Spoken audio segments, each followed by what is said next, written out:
इंदौर से आई ये कत्ल की हैरान करने वाली कहानी है। वो बंद कमरे में अपनी गर्लफ्रेंड का रेप और फिर उसका कत्ल करता है, फिर शराब खरीदने घर से बाहर निकल जाता है, वापस कमरे में लौटकर लाश के पास बैठकर शराब पीने लगता है और फिर वियाग्रा खाकर शराब पीकर लाश के साथ रेप भी करता है और फिर कमरे में ताला लगाकर वहां से भाग निकलता है। उसके बाद मौकाए वारदात से करीब 600 किलोमीटर दूर जाकर तंत्र मंत्र करता है। खुद ही अपनी गर्लफ्रेंड की जान लेने के बाद उसकी आत्मा को बुलाकर उससे बातचीत करने की कोशिश करता है, लेकिन 5 दिनों तक चलती सिरफिरे की ये खूनी रेस आखिरकार एक चलती ट्रेन में खत्म होती, जहां से मुंबई पुलिस की मदद से इंदौर पुलिस पीयूष धमनौदिया के नाम के इस लड़के को दबोचने में कामयाब हो जाती है। लेकिन शिकंजे में आने के बाद उसके तेवर ढीले नहीं पड़ते हैं। क्या मामला पूरा है ये? रीढ़ की हड्डी में झुरझुरी दौड़ा देने वाली इस हॉरर स्टोरी की शुरुआत 10 फरवरी को, जब इंदौर के द्वारिकापुरे की रहने वाली एक MBA स्टूडेंट अचानक घर से लापता हो जाती है। ये और बात है कि गायब होने से पहले उसने अपनी बहन को अपने मोबाइल फोन से एक मैसेज भेजा था, जिसमें उसने अपने बॉयफ्रेंड पीयूष धमनौदिया के साथ एक बर्थडे पार्टी में जाने की बात कही। साथ ही उसने कहा था कि वो रात 11 बजे वापस लौट आएगी, लेकिन लड़की का ये मैसेज आखिरकार गलत साबित हुआ, क्योंकि वो घर वापस लौटने के लिए जिंदा बची ही नहीं। बेटी की गुमशुदगी से परेशान लड़की के घर वालों ने इंदौर पुलिस में रिपोर्ट लिखवाई। जांच शुरू हुई और पुलिस कड़ियां जोड़ने में लग गई। कड़ियां जोड़ते जोड़ते उसे 3 दिन लग गए और जब तक पुलिस मौकाए वारदात यानी अंकल कॉलोनी में रहने वाले पीयूष धमनौदिया के कमरे तक पहुंची, तब तक कमरे का मंजर कुछ ऐसा हो चुका था कि वहां टिकना और कमरे में नजर डालना मुश्किल हो रहा था। MBA स्टूडेंट की लाश बिस्तर पर पड़ी थी, उसके हाथ पांव बंधे हुए थे और मुंह में प्लास्टिक ठूसी हुई थी और लाश की ये हालत देखकर उसके साथ हुई दरिंदगी की सारी कहानी बयान कर रही थी। उधर लाश बरामद हुई और उधर पुलिस ने उसका पीछा करना शुरू कर दिया। टेक्निकल सर्विलांस की मदद और उसकी लोकेशन इंदौर से दूर मुंबई के पास पनवेल में मिली, लेकिन जब तक पुलिस उसे ट्रैक कर पाती वो गोवा जाने वाली एक ट्रेन में सवार हो चुका था, जिसके बाद आखिरकार पुलिस ने उसे अंधेरी के पास ट्रेन से नीचे उतार लिया। लेकिन हिरासत में लिए जाने के बाद उससे पूछताछ शुरू हुई तो उसने अपनी 1 साल पुरानी गर्लफ्रेंड के साथ ज्यादती की ऐसी कहानी सुनाई, जिसे सुनकर खुद पूछताछ करने वाले लेडी ऑफिसर की आंखों में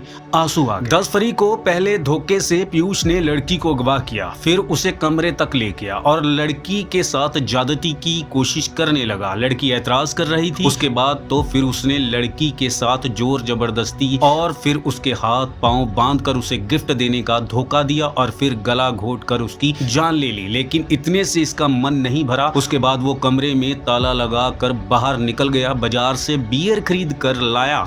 आपको जानकर हैरानी होगी कि जिस गर्लफ्रेंड के साथ वो कल तक जीने मरने की कस्में खा रहा था, उसी गर्लफ्रेंड की जान लेने के बाद वो देर कर उसकी लाश के पास बैठकर बियर पीता रहा। लेकिन मानो ये एक उसकी दरिंदगी की इंतहा नहीं थी। उसके बाद तो उसने जो कुछ किया और जो कुछ हुआ और जो कुछ बताया, उसे सुनकर खुद पुलिस वालों के भी दिमाग चकरा गया। पूछताछ में उसने कबूला कि इस वारदात को अंजाम देने से पहले मेडिकल के पास से एक सेक्स पावर बढ़ाने की दवाई खरीदी थी और फिर कत्ल करने के बाद उसने अपनी गर्लफ्रेंड की लाश के साथ ज्यादती की, उसके साथ दुष्कर्म किया। फिलहाल पुलिस ने डॉक्टरों की बोर्ड से लड़की के शव का पोस्टमार्टम करवाया है और उसे फाइनल रिपोर्ट का इंतजार है। इस सिरफिरे लड़के की सिरफिरी हरकतों का सिलसिला उसके बाद भी नहीं रुका। दरिंदगी की सारी हदें पार करने के बाद जब उसकी गर्लफ्रेंड की मौत हो गई तो इसने गर्लफ्रेंड के साथ अपने प्राइवेट पार्ट और आपत्तिजनक वीडियो सोशल मीडिया पे शेयर करने शुरू कर। इस वीडियोस में अपना चेहरा तो इमोजी से छुपा लिया, लेकिन मर चुकी गर्लफ्रेंड की इज्जत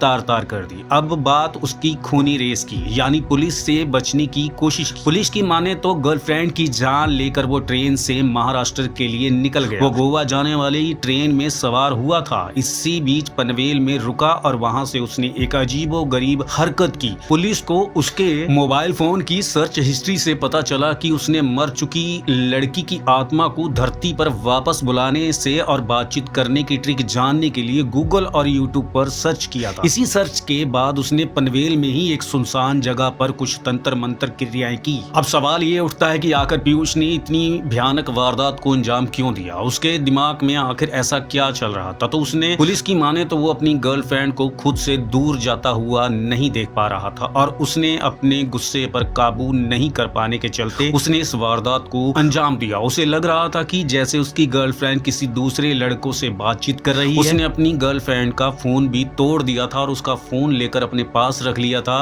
रिश्ते के बारे में दोनों के घर वाले जानते थे। लड़की के घर वाले शादी के लिए भी तैयार थे, लेकिन पीयूष के माता पिता राजी नहीं थे। ऐसे में दोनों की रिलेशनशिप में कड़वाहट घुलने लगी थी। लड़की ने पीयूष से करीब 15 दिन से बातचीत करना बंद कर दिया था और रिश्तों में आती इस दरार का आखिरकार एक बर्बर वारदात के साथ खत्म हो गया। मैं आपको बता देता हूं कि पीयूष धनौतिया ये मंदसौर का रहने वाला और वहां से आके इंदौर में पढ़ रहा था, लिख रहा था, जहां इसकी दोस्ती इस लड़की से होती है, क्लासमेट है इसकी। पर इसने जो भी किया बहुत गलत किया, अपनी जिंदगी बर्बाद की, लड़की की जिंदगी बर्बाद की। अब सारी उम्र ये जेल की सलाखों के पीछे रहेगा। और मैं आपको सलाह देता हूं कि आप अगर किसी से प्यार करते हो तो ऐसा बिल्कुल भी मत करना। और बाकी आप अपने कमेंट सेक्शन में मुझे बता देना कि ये लड़के ने अच्छा किया, गलत किया, जो भी आप लिखना चाहते हैं बताना जरूर। और हमारा यूट्यूब चैनल सोडी क्राइम स्टोरी को लाइक करना, सब्सक्राइब करना, बेल आइकॉन की घंटी जरूर दबा देना और लाइक जरूर कर देना, सब्सक्राइब जरूर कर देना। बहुत मेहनत लगती है वीडियो बनाने में। सत श्री अकाल जी।